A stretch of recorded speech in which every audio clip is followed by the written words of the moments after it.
विषय चल रहा है ईश्वर स्तुति प्रार्थना उपासना। इस विषय में हम ईश्वर के विषय में जानने का प्रयास कर रहे हैं।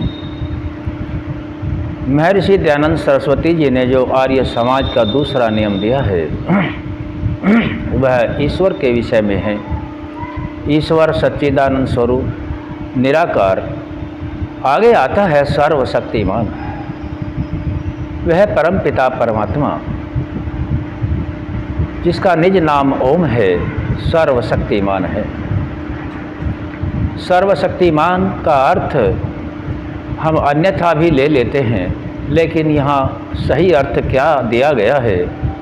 परमात्मा सृष्टि को रचने में, पालने में, संहार करने में, जीवों के द्वारा किए गए पाप और पुण्य उनके फल देने में किसी की सहायता नहीं लेता।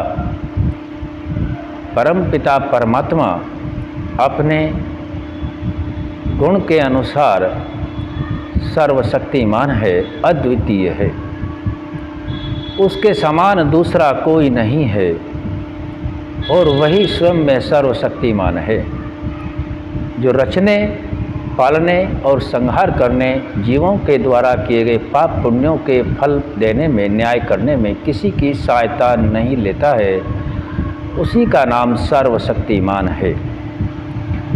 जीव जितने भी कर्म करते हैं वह अपने बारे में, जैसे मनुष्य जाति है, सोचता है कि जैसा मैं करता हूँ मेरे से कुछ थोड़ा अद्भुत होगा, वही परमात्मा हो सकता है।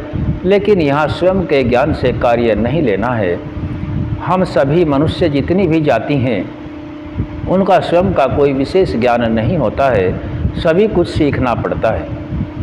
उसी सीखने के आधार पर ऋषियों की श्रृंखला से जो हमने ज्ञान प्राप्त किया है, जो ऋषि दयानंद ने अपनी महत कृपा से मानव जाति के कल्याण के लिए जिस ज्ञान को दिया है, वह चाहते हैं कि, और कहते भी हैं जो शास्त्रों के वेद के अनुकूल है, कि सत्य उपदेश के बिना मनुष्य जाति की उन्नति का कोई कारण नहीं है।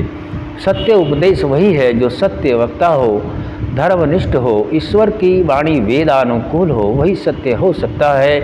क्योंकि सत्य वही है जिसमें किसी के कहानी किस्से इतिहास नहीं होता है, वह पूर्ण रूप से निर्भ्रांत सत्य होता है, जिसमें केवल विद्या और विज्ञान की बातें होती हैं, शरीर संबंधी बातें हैं, आत्मा परमात्मा न्याय व्यवस्था सृष्टि की रचना आदि का जो विज्ञान है और अन्य बहुत विस्तृत विज्ञान इसमें दिया गया है, जिसको विद्वान लोगों के मार्ग से हम सभी सामान्य व्यक्ति इसको जान पाते हैं, वही परमात्मा का ज्ञान हमारे कल्याण का कार्य करता है। उसको जान करके ही हम आगे बढ़ते हैं। तो वह परमात्मा स्वयं में ही सर्वशक्तिमान है। जैसे सृष्टि को रचता है, रचने वाला गुण होने से परमपिता परमात्मा को ब्रह्मा कहा गया है। पालन करता है, पालन करने वाला गुण परमात्मा में है, इसीलिए परमपिता परमात्मा को विष्णु शब्द से कहा गया है। इस संपूर्ण सृष्टि का विनाश करता है, इसीलिए परमपिता परमात्मा का ही गुण रूप नाम होने से महेश नाम है। अनेक गुण कर्म स्वभाव युक्त परमपिता परमात्मा के होने से ही परमपिता परमात्मा के अनंत नाम हैं।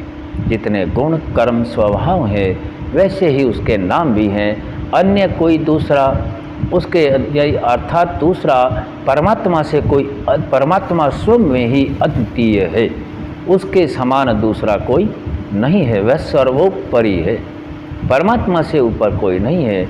इसीलिए सभी गुणों से युक्त होने के कारण पूर्ण संपूर्ण गुण युक्त, पूर्ण ज्ञानी, सर्व विद्या युक्त, सर्वशक्तिमान होने से ही परमात्मा का यही नाम रखा गया है कि वह सर्वशक्तिमान है।